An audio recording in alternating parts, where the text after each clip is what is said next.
Salut Instagram, j'espère que tu vas bien. J'ai décidé de faire un live pour continuer le sujet de conversation que j'avais dans mes stories. Et puisque maintenant, depuis un certain temps bien sûr, les stories coupent après chaque minute. Et après, quand tu as dépassé une minute, mettre le texte, etc., je trouvais ça un peu énervant. Donc me voilà à juste parler en continuité pour vous délivrer le message que j'ai. Et c'est vraiment quelque chose de passionnant, c'est quelque chose qui est vraiment au cœur de ce que je fais comme travail en coaching avec les clients.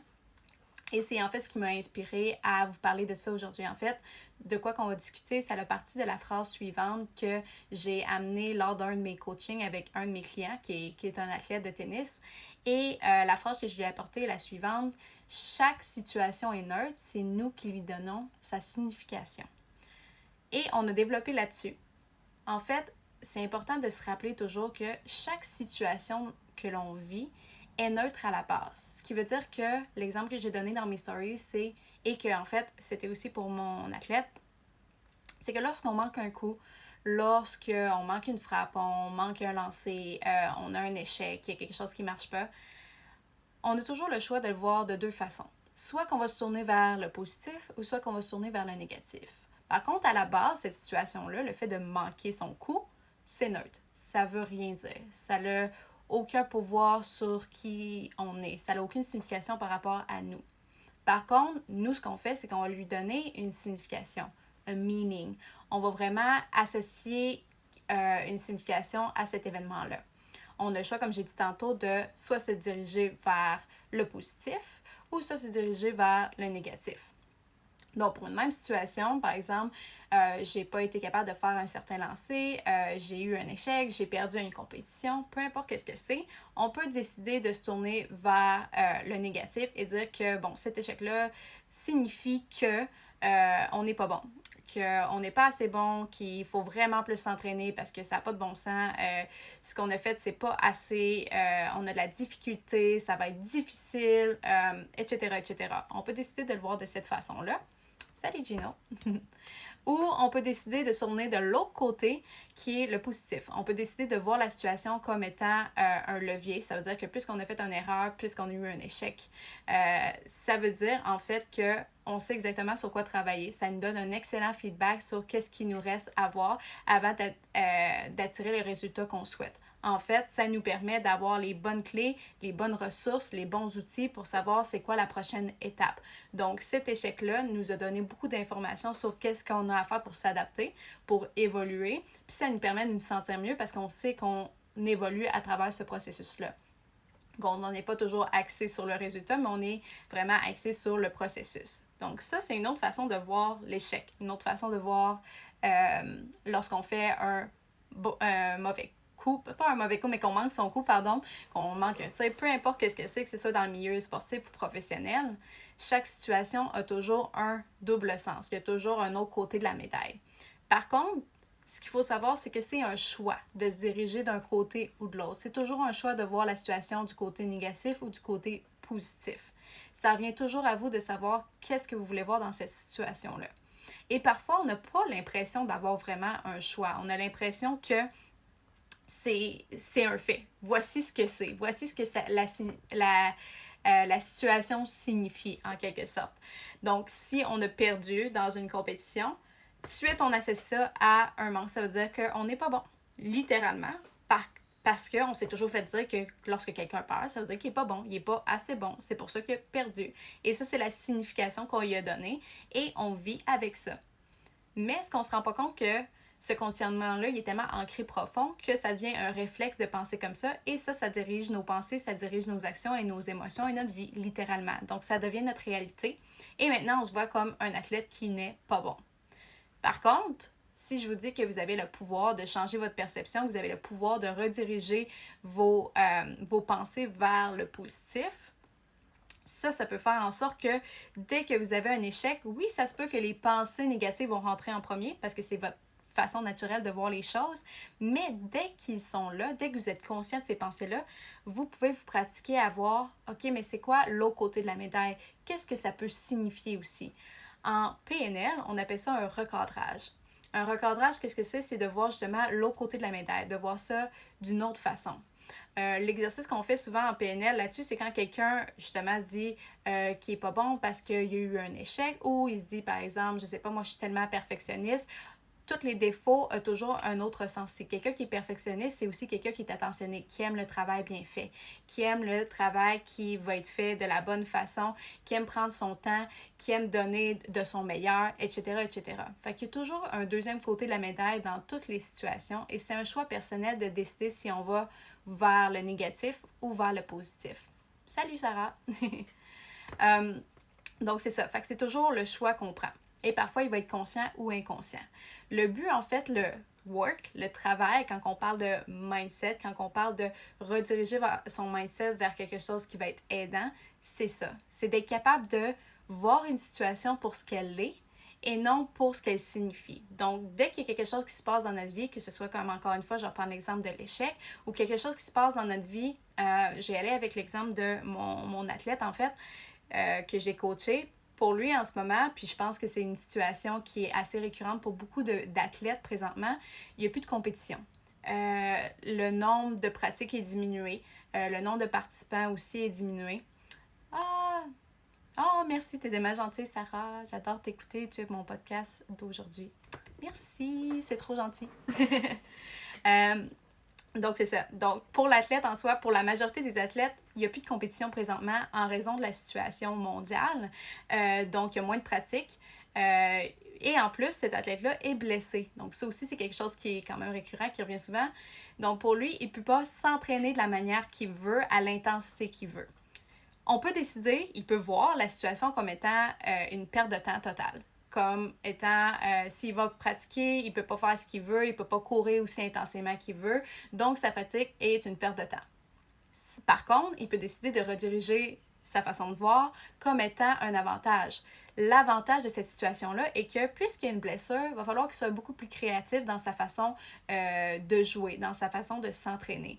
Il va falloir qu'il pense à d'autres façons de frapper la balle, parce qu'il joue au tennis, de frapper la balle, de se déplacer, et il va être capable aussi d'être beaucoup plus efficace. Donc, il ne va pas se promener pour rien, il va vouloir garder beaucoup plus d'énergie pour ce qu'il y a vraiment à faire, pour vraiment des techniques qui sont plus efficaces au lieu de courir à gauche et à droite. De toute façon, il ne peut pas courir de gauche à droite parce qu'il y a une blessure. Donc, cette blessure-là lui permet, donc les avantages de ça, ça lui permet d'être beaucoup plus créatif, d'être plus efficace, de développer des techniques qu'il n'aurait jamais développées auparavant parce que s'il n'y aurait pas eu cette blessure-là, il ne l'aurait pas faite. Ça va améliorer son jeu, ça va lui donner beaucoup plus d'habileté parce qu'il va travailler des choses qu'il n'aurait pas travaillé auparavant, et ça va lui permettre d'être encore un meilleur athlète. Donc oui, il y a toujours un deuxième côté de la médaille. Il n'y a pas de compétition en ce moment. On peut voir de façon négative comme étant, on n'a pas de façon de se comparer à d'autres personnes, on ne sait pas à quel niveau qu'on est en ce moment, on manque un élément de motivation parce que les compétitions pour nous, ça voulait dire, c'était le pourquoi on faisait ce sport-là, etc. Donc c'est super négatif qu'il n'y en a plus parce que là on manque de motivation, on ne sait plus pourquoi qu'on s'entraîne, c'est une perte de temps, ça se peut qu'on arrête notre sport, bla bla bla bla bla, fait que là on se rabaisse. Ou d'un autre côté, l'avantage de ne pas avoir de compétition présentement, c'est qu'on peut se donner le temps soit de récupérer, soit de guérir si vous avez des blessures, et aussi pratiquer des choses que vous n'aurez jamais pensé pratiquer parce que quand on est en mode compétition, on pratique ce sur quoi on est le meilleur. On veut amplifier les forces qu'on a. Maintenant qu'il n'y a pas de compétition, on peut aller plus at large et essayer d'autres choses et se permettre de ne pas être bon du premier coup, se permettre d'essayer des nouveautés et de manquer peut-être et après ça de se rattraper parce qu'on a du temps devant nous. On n'a pas à s'inquiéter qu'il faut performer à une X date.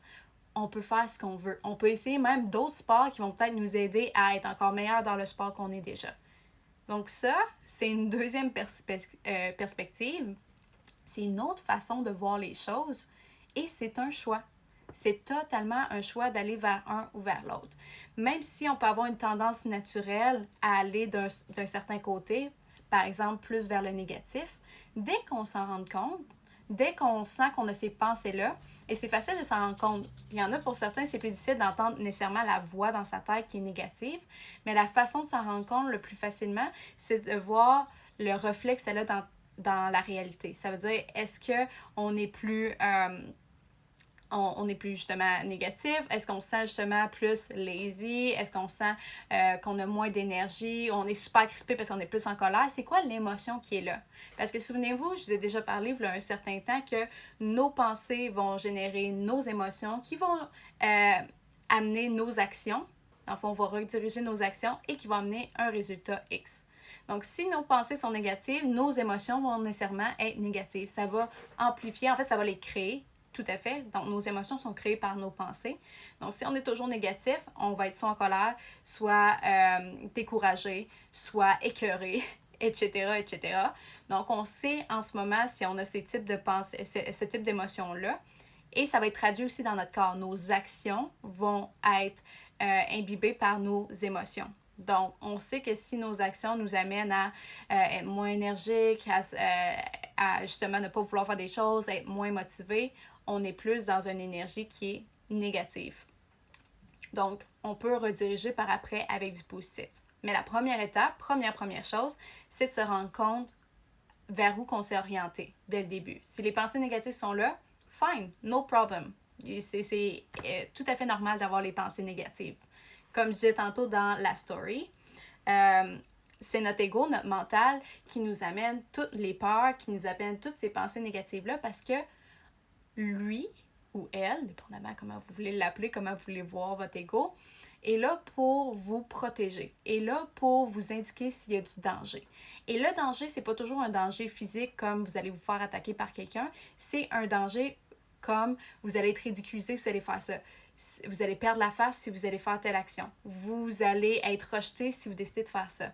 Les gens vous aimeront pas, etc., etc. Donc, le mental, l'ego, va vous amener tous les worst case scenarios, on appelle ça comme ça, pour vous prouver que ça n'ira pas bien. Donc, t'es mieux de rester dans ta zone de confort et de ne pas prendre d'action.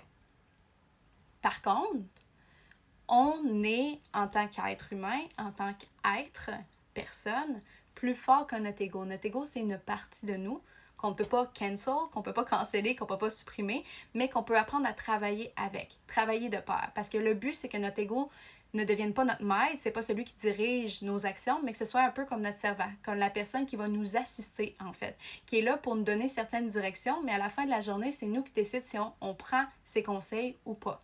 Si on décide d'aller vers la peur ou on décide d'aller vers, vous choisissez les mots que vous voulez, mais votre higher self, votre meilleure version de vous-même, votre grand potentiel, votre champion intérieur, name it all you want, mais... Ah, excusez, poor connection.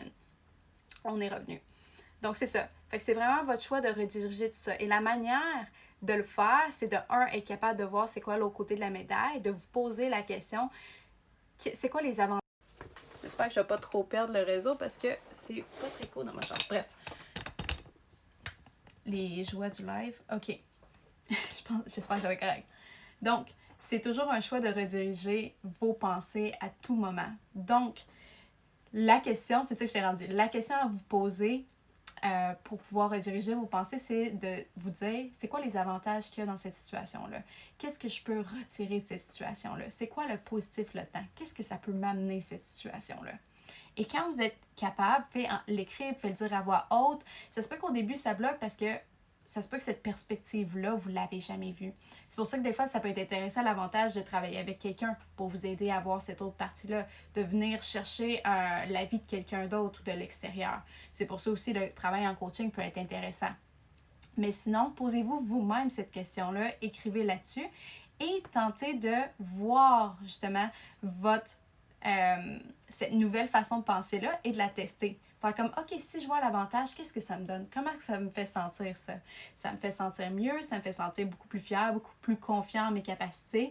Ça m'amène aussi plus d'assurance. Je suis plus rassurée aussi. Je me sens bien plus fière de moi, confiante, sûre de moi, etc. Donc ça, c'est tout l'amener vers le positif. Et ça, tout part de notre tête. Et n'oubliez pas aussi que nos pensées sont vraiment le reflet de notre réalité. C'est avec nos pensées qu'on crée notre réalité. That's a huge news. That's a huge thing. A huge thing. Donc, en sachant que nos pensées vont créer notre réalité, c'est notre choix, notre pouvoir de savoir quelle réalité est-ce qu'on veut vivre, quel genre de réalité est-ce qu'on veut créer pour nous. Et tout part de notre tête. Et voilà, fait que c'était vraiment le sujet que je voulais vous parler aujourd'hui, que c'est vraiment la base de tout, la base aussi du travail que je fais. Quand j'arrive pour travailler avec de nouveaux clients, c'est ce qu'on va venir regarder au début.